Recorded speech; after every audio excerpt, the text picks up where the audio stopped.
আসসালামু আলাইকুম এভরিওয়ান। আজকে আমি আখতারুজ্জামান ইলিয়াসের চিলেকোঠার সেপাই এই উপন্যাসটার সারসংক্ষেপ নিয়ে আলোচনা করব। এটার একটা সিরিজ করতে চাচ্ছি। মানে আমি চাচ্ছিলাম যে এই সিরিজে মোটামুটি অনেকগুলা বিখ্যাত উপন্যাসের সারসংক্ষেপ থাকবে।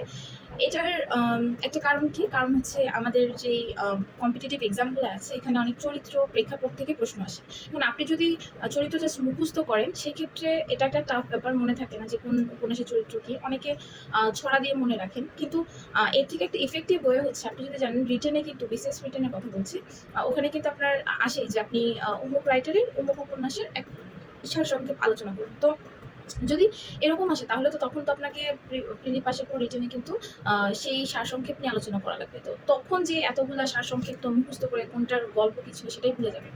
আমার কাছে মনে হয় যে আমি একটা সিরিজ করতে চাচ্ছি, যে যেখানে ইম্পর্টেন্ট ইম্পর্টেন্ট উপন্যাসগুলা একদম ৩-৪ মিনিটের মধ্যে একটা পুরা গোছানো একটা গল্পের মতো থাকবে, যেটা আপনাদের শুনেও মনে থাকবে, চরিত্রগুলোও মনে থাকবে। তো আজকে আমি প্রথমে যে এটা শুরু করতে যাচ্ছি সেটা হচ্ছে আখতারুজ্জামান ইলিয়াসের চিলেকোঠার সেপাই। আচ্ছা, একটা জিনিস আপনারা মনে রাখবেন, প্রত্যেকটা উপন্যাস বা যাই হোক নামের সাথে কিন্তু গল্পটার কিছুটা হলেও কানেকশন থাকে। এটা হয়তো প্রত্যক্ষভাবে নাও থাকতে পারে, কিন্তু আপনাকে কানেকশনটা খুঁজে নিতে হবে। এটা থাকে মোটামুটি ম্যাক্সিমাম গল্পেই। তো আজকে যে উপন্যাসটা, সেই উপন্যাসের প্রধান চরিত্র হচ্ছে ওসমান। ওসমান হচ্ছে ওসমানের বাবা ইব্রাহিম শেখ। সে দেশ বিভাগের সময় বাবা ভারতে থেকে যায়, আর তার ছেলে ওসমান ঢাকায় চলে আসে। এবং ওসমানের যেই ছোটবেলার যে ডাকনাম ছিল সেটা ছিল রঞ্জু। তো ওসমান ঢাকায় এসে একটা ঘিঞ্জি গলিতে কোন এক চিলে কোঠায় সে বাসা নেয়, এবং ওসমান ঢাকার ইপিআর এ চাকরি করে, সরকারি কর্মকর্তা। ওসমান যে বাসায় থাকে, ওসমানের দোতলা বাসার ভাড়াটিয়া, সেখানে থাকে রঞ্জু নামের একটা কিশোর। তো যেহেতু ওসমানের ছোটবেলার নামও রঞ্জু, কিশোরের নামও রঞ্জু, একটা মিল হয়ে যায়। এবং রঞ্জুর যে বড় বোন তার নাম থাকে রানু। তো রানুকে ওসমান হচ্ছে কিছুটা পছন্দ করে, এবং রানুর যে বড় ভাই আবু তালেব, সে পুলিশের গুলিতে হচ্ছে নিহত হয়। আন্দোলন করতে যেয়ে পুলিশের গুলিতে নিহত হয়। এছাড়া ওই বাড়ির বাড়িওয়ালা নাম হচ্ছে রহমতুল্লাহ। তার বাড়ির ওই বাড়িওয়ালার আবার একটা কাজের লোক আছে, নাম হচ্ছে হাড্ডি খিজির।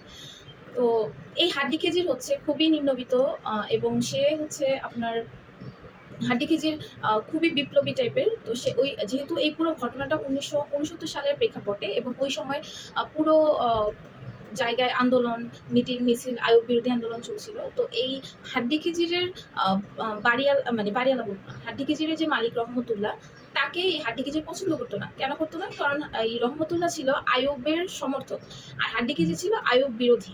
তো এখানে আরেকটা চরিত্র আছে, সেটা হচ্ছে ওসমানের একটা বন্ধু, তার নাম হচ্ছে আনোয়ার। আনোয়ার হচ্ছে বামপন্থী নেতা, এবং সে হচ্ছে কলেজের শিক্ষক। তো ওসমান, এখানে আমি ফার্স্ট ওসমানের কাহিনীটা একটু বলি। তো ওসমান মোটামুটি অফিস যাওয়ার সময় বাহাদুর শাহ পার্ক বা পল্টনের দিক দিয়ে অফিসে যায়, এবং যাওয়ার সময় বা বিভিন্ন সময় তার বন্ধুদের কাছ থেকে এই যে মিটিং মিছিল হচ্ছে এগুলোর আপডেট শুনে, এবং সেও জয়েন করে বিভিন্ন মিটিং মিছিলে। কিন্তু জয়েন করলেও তার আসলে মনটা পড়ে আছে, সে সক্রিয়ভাবে জয়েন করছে, কিন্তু তার মন আসলে এই আন্দোলনে নাই। তার মন আছে তার বাবা কি করছে, তার বাবা কি আদৌ বেঁচে আছে কিনা, বা তার পাশে বাড়িতে থাকা রানুর দিকে, বা তার বড় ভাইয়ের কথা চিন্তা করে। এরকম বিভিন্ন জিনিসের প্রতি তার মন, কিন্তু সে এদিকে উদাসীন।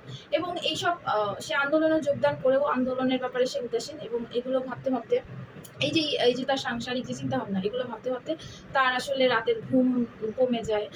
একটা সময় দেখা যায় সে ইনসোমনিয়ায় ভোগে, এবং মানসিকভাবে সে ভারসাম্যহীন হয়ে পড়ে। এবং এদিকে হচ্ছে যে হাড্ডি খিজির, ওই বাড়িওয়ালার যে কাজের লোক, সে আবার সংসারের মায়া সব ত্যাগ করে সে বিপ্লবী আন্দোলনে অংশগ্রহণ করে, এবং সে সক্রিয় ভূমিকা পালন করে আপনার আইয়ুব বিরোধী আন্দোলন, এবং তখনকার গণ অভ্যুত্থানে ফুললি তারা সে হচ্ছে পার্টিসিপেট করে। এবং এখানে যে বন্ধু আছে, ওসমানের বন্ধু আনোয়ার, সে হচ্ছে কলেজ শিক্ষক, যেহেতু সে হচ্ছে গ্রামের দিকে যায় বিভিন্ন কারণে। যাওয়ার পরে তার কাছে গ্রামে যেয়ে দেখে যে গ্রামের মানুষ বিভিন্নভাবে তাদের মহাজনদের ছাড়া শোষণ নিপীড়িত হচ্ছে, এবং সেখানে প্রচুর শ্রেণী বৈষম্য। তো সে চায় যে ওইখানের মানুষগুলো তাদের অধিকার সম্পর্কে বুঝুক, তাদেরকে শোষণ না করতে পারে, তাদের মধ্যে শ্রেণী ব্যবধান খুঁজে যায়। কিন্তু এবং শহরের যে আন্দোলনের বাতাস সেটাও কিন্তু গ্রামের দিকে বইতে থাকে। তো এভাবে করেই হচ্ছে উপন্যাসটা শেষ হয়, কিন্তু আলটিমেটলি হচ্ছে গ্রামের তেমন কোনো পরিবর্তন হয় না। তো এখানে কয়েকটা ব্যাপার একটু বলি। এখানে হচ্ছে প্রেক্ষাপট বললাম 1969 সাল। এটা একই সাথে রাজনৈতিক এবং উপন্যাস ঐতিহাসিক গল্প। কারণ ঐতিহাসিক কারণ 1969 এর কথা বলা হয়েছে। আবার রাজনৈতিক কেন? কারণ বিভিন্ন মিটিং মিছিলের কথা এখানে বলা হয়েছে। আর এখানে ওসমান হচ্ছে মধ্যবিত্ত দের প্রতীক। তখনকার সময় মধ্যবিত্তরা বলা চলে যে একটু ঘরের কোনায় লুকিয়ে নিজের সংসারের কথা চিন্তা করে এভাবে করেই দিন যাপন করছে। তাদের হয়তোবা কেউ আন্দোলনে গেছে কিন্তু তাদের চিন্তা ভাবনা তাদের সংসারকে নিয়েই। তো মধ্যবিত্তদের এই যে অবস্থাটা সেটা তুলে ধরা হয়েছে। আর এই যে হাড্ডি খিজির, সে যে নিম্নবিত্ত, তার আসলে সংসারের চিন্তা ভাবনা কিছু নাই, সে সক্রিয়ভাবে আন্দোলনে অংশগ্রহণ করছে।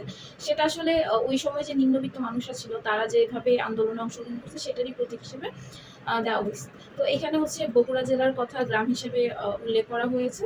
আর পুরান ঢাকা এবং ঢাকার কথাও এখানে আসছে। তো মোটামুটি এই ছিল হচ্ছে আখতারুজ্জামান ইলিয়াসের চিলেকোঠার সেপাই। আর ওই যে বললাম যে ও যেহেতু এখানে চিলেকোঠা মানে ও চিলেকোঠা থেকে ব্যাপারটা এরকম না। তখনকার মধ্যবিত্ত ফ্যামিলিরা একটা মানে এইসব আন্দোলনকে কথা না চিন্তা করে একটা ঘরের কোনায় নিজের ফ্যামিলি নিয়ে কোনোভাবে জীবনযাপন করা বা বাঁচতে পারাটাই মুখ্য চিন্তা করতেছিল। এই হিসেবে এটাকে চিলেকোঠার সেপাই নাম দেওয়া হয়েছে। তো আপনারা কি এরকম সারসংক্ষেপ শুনতে চান কিনা সেটা আমাকে কমেন্ট সেকশনে জানাবেন। তাহলে আমি কাজী নজরুলের সিরিজ বের করবো, রবীন্দ্রনাথের, এবং যেই জিনিসগুলো অ্যানিমেশন টাইপের বা আমরা পাঠ্যপুস্তকে পড়ি নাই ওই গল্পগুলো আমি বানাবো, যাতে আপনাদের একটু মনে রাখতে সুবিধা হয়। কারণ যেগুলো আমরা মোটামুটি পাঠ্যপুস্তকে পড়ে আসছি সেগুলো কিন্তু আমরা মোটামুটি সেগুলো কাহিনী চরিত্র সম্পর্কে জানি, বা বিভিন্ন অ্যানিমেটেড অনেক কিছু থাকে, অ্যানিমেশন টাইপের অনেক অনেক ভিডিও আমি দেখেছি। তো সেই জন্য আমি ভাবছি যে না, ওগুলা না, যেগুলো হচ্ছে নাই মোটামুটি ওগুলা নিয়ে আমি একটু গল্প আকারে হচ্ছে বলবো। তো সবার যদি মনে হয় যেটা উপকার হবে তাহলে অবশ্যই কমেন্ট সেকশনে জানাবেন। আমি নেক্সট টাইম হচ্ছে অন্য যেই রাইটারের যেই উপন্যাসগুলো আছে ওগুলা করার চেষ্টা করবো। আসসালামু আলাইকুম।